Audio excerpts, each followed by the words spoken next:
What is up, YouTube? Welcome back to the channel, guys. We have a really awesome video coming up for you guys today. We're going to be talking about the brand new event that is coming to the game later this week, along with a little bit of a sneak peek into the banner coming up this weekend. Let's dive right into it.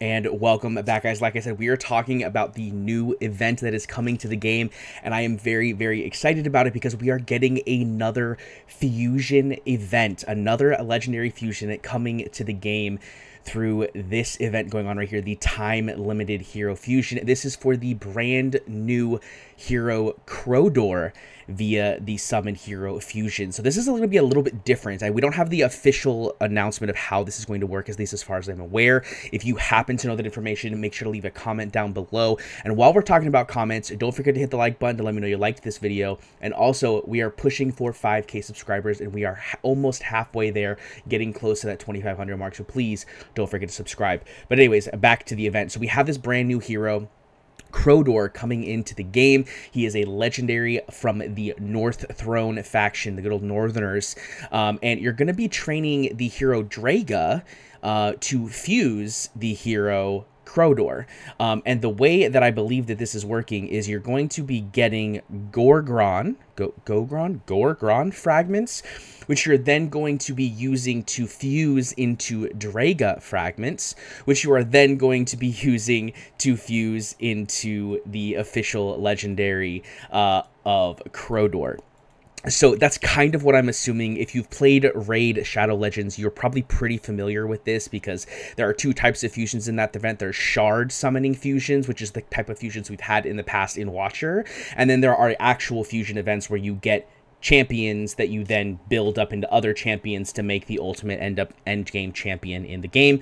And so that's kind of what we're going to be talking about today. I want to talk about the 3 different champions that are coming, both the rare, the epic, and the legendary, and kind of go from there and decide, you know, do we think that the legendary is worth going for, or are these rares and epics potentially better? Let's kind of discuss it. So we're going to start off with Gorgon here. Looks pretty cool. I like the build. It's pretty much just like a little orc guy. Pretty cool. He does not have a talent. He's a buff champion. His basic deals damage to one enemy, 10% chance to stun. That's cool. Ultimate increases attack speed of 3 surrounding allies by 40 for 10 seconds. And this goes up to 60 for 15 seconds. Right? Let me double check that. Let's see. Attack speed increase 10. Attack speed. Yep. So 60 and then 5 seconds. Yep. So it's pretty quick. A nice little attack speed boost. That's actually not bad. I feel like maybe Gorgon might end up fitting in that sort of like autumn style role where he's a good champion to have just for kind of buffing your allies, especially in the early game, or if you're doing something like Fastidious' Dare to Rare challenge that he did a few months back. He could end up being really, really good for that type of thing. But let's look at the last skill. Once HP drops below 35%, increase attack and defense by 20. The effect lasts for 10 seconds and can only be triggered 1 time per deployment. So this ends up going up to 5, 10, 15, 20, so 40% attack and defense. That's not bad. Definitely doesn't feel like he's going to be super, super crazy good. If you can keep 1 extra copy, it wouldn't be the end of the world. But also with the amount of summoning ability we have in this game, odds are, unless they ban this champion from being pulled in the regular summoning pool, you probably don't need to worry too much about him. But then let's go talk about Draga. So Draga is over here. I believe she's also in the North Throne, right? Is that right? No, she's not. Where is she? Let's find her. I don't remember what faction she's in. Is she Esoteria? Nope. Chaos? Nope. Where is she at? Watchguard? Nope. I know she's in here. Here we go. Here we go. Draga. So she's in the Nightmare faction.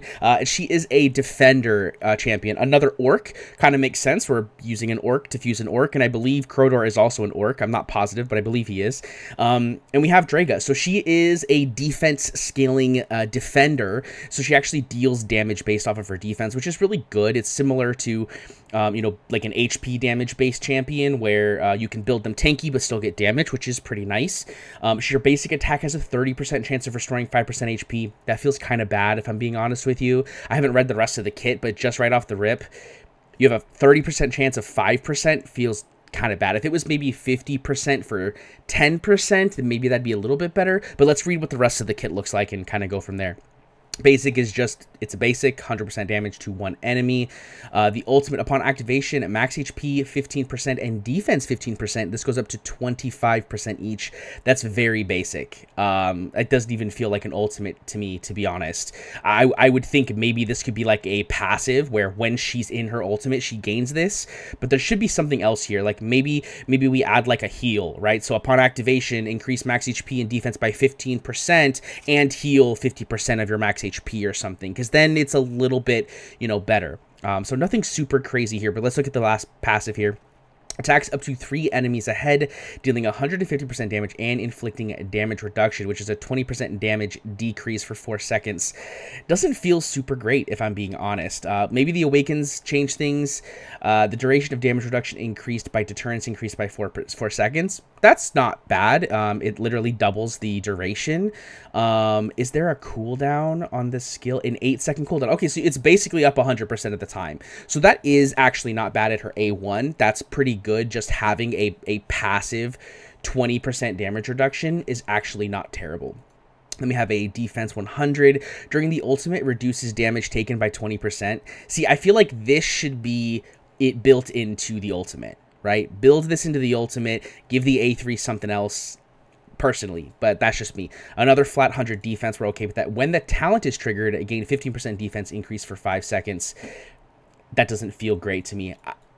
I haven't tested Drega. I don't have access to the test server. I have reached out to try and get access to this test server, so maybe at some point I'll be able to get access to kind of test this stuff going forward, but she doesn't feel like she's going to be super crazy. Now, something to keep in mind is she is a Nightmare faction champion, so if you have her under one of these lords, you could have some viability there, because she does gain up to 35% attack speed, as well as if you have Torador, an additional 30% chance of landing an extra basic. The problem with that, though, is that you have a 15% reduction in heal. And so it's kind of counterintuitive, because you want to proc her passive to get that heal, but she also loses healing when she's under that Lord skill. So it feels weird to me that she's a Nightmare unit when she's kind of she's a self-heal champion, right? I would really like to see something else come to the kit. At the end of the day, she is just a champion that we're using to fuse Crodor, which I don't think is actually in the game in the gallery. I believe maybe he's up here in this section. Yeah, there he is. But yeah, so it feels kind of weird. We'll see. Maybe she's got something crazy built in. I am really looking forward to Crodor, though. I kind of have seen his kit in the past from some other things, and it's pretty exciting looking. So first things first, he is a Northerner defender. There are a lot of Northerner defenders. Let's go quickly take a look at that before we move on. So you'll see here we've got King Hars, Isolde, Dagna, sorry. And then we go down here, we have Brokir, we have Oleg, and we have our good old Aveline. So there's a lot of northern based tanks, but this is not necessarily a bad thing, because we do have the Immortal Codex for tanks, and using a King Hars or an Isolde as a lead and then having the rest of your tanks also be Northerner faction could be very, very good. So for example, if you have King Hars, right, that's 1, you have Isolde, that's 2, Brokir's 3, Oleg is 4, Aveline is 5, Crodor is 6, which means you could have theoretically an entire team of North Throne tanks, allowing you to get this crazy good Lord skill from King Hars, to get that additional 30% shield based on their max HP, and also 20% defense of the shielded faction. Or if you want to do more damage, which in the Immortal Codex not the best, you can get the 20% from our good old boy Elder. So ultimately, though, let's take a look at the kits. We actually, a little side thing here. We are doing some background fights. So let me go start some new ones up real quick, because we are working. Whoops, we are working on building up some champions in the background. So don't worry about that. Anyways, back to the checking out of the kit of Crodor here. So Crodor, like I said, he is a defender. He has damage reduction and control, which is kind of exciting. I am looking forward to see what this kit looks like. Damage scales off defense. Increase defense by 2% for 20 seconds each time taking damage, capping at 20% defense. So he has to take 10 total hits. If he takes 10 hits over 20 seconds, he will get a cap of 20% defense. This is not bad. It could end up being okay in a lot of scenarios. It could end up being not the greatest in some scenarios. So definitely feels like you're going to want to put him in a place where there are either a ton of enemies that he can block and take damage from, or there's some kind of passive damage that's happening over time. For example, like the Immortal Codex, right? There's a ton of enemies, and there is that passive damage that kind of happens over time from the Soul Cadence boss. Let's look at the kit, though. Basic attack, makes sense. 100% up to 120 to 1 enemy. Not super surprised by this. Ultimate, increases block by 2 and defense by 70% for 15 seconds. And this actually goes up to 100% defense for 20 seconds, that is insane. Assuming that you put a Bastion Ring on Crodor, he's going to have a base block of 3 plus the 1 block from the Bastion Ring plus the 2 block from his ultimate, giving him the ability to block 6 enemies, which also means he's going to get that maximum value from Bastion Ring, increasing his defenses as well. But blocking 6 enemies is going to be very good in Immortal Codex. He's going to be on the same sort of playing field as an Aveline, which is really, really good, or an Olag, or someone else who has that kind of increased block. So really, really excited about this champion already, like right off the rip. But let's look and see what the other things are.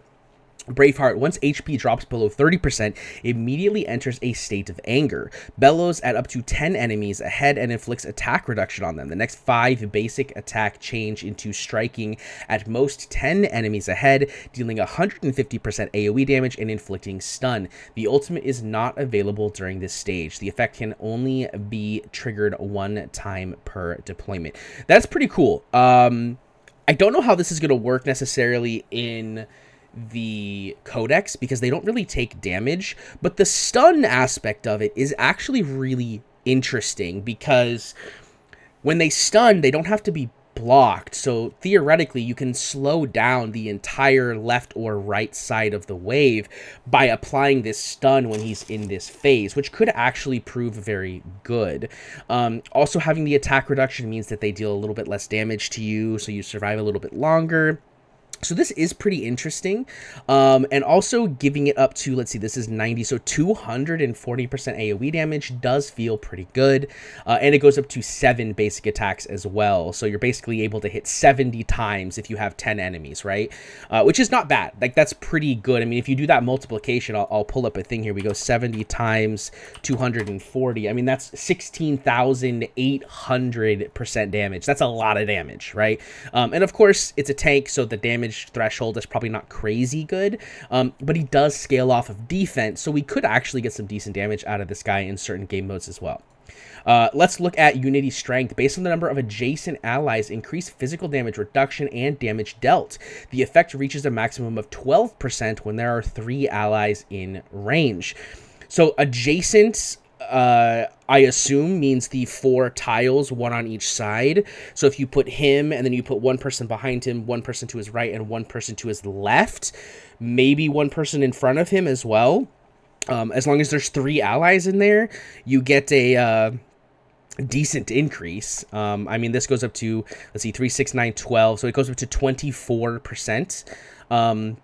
Per 3 allies, so I would assume that's 8% maximum per ally. So if you have 1, you'd gain 8, 2, 16, and 3, 24. This doesn't feel like a bad character at all. It does seem like he's sort of built to be good in different modes and not really good in one, right? Because in Immortal Codex, where he's going to be good because of his ultimate and this potentially this first passive, he's not going to be great because of the passive, his second passive, right? Because you want to have adjacent allies, and he can't have adjacent allies in Immortal Codex. But in some other game modes, like places such as Void Rift, right?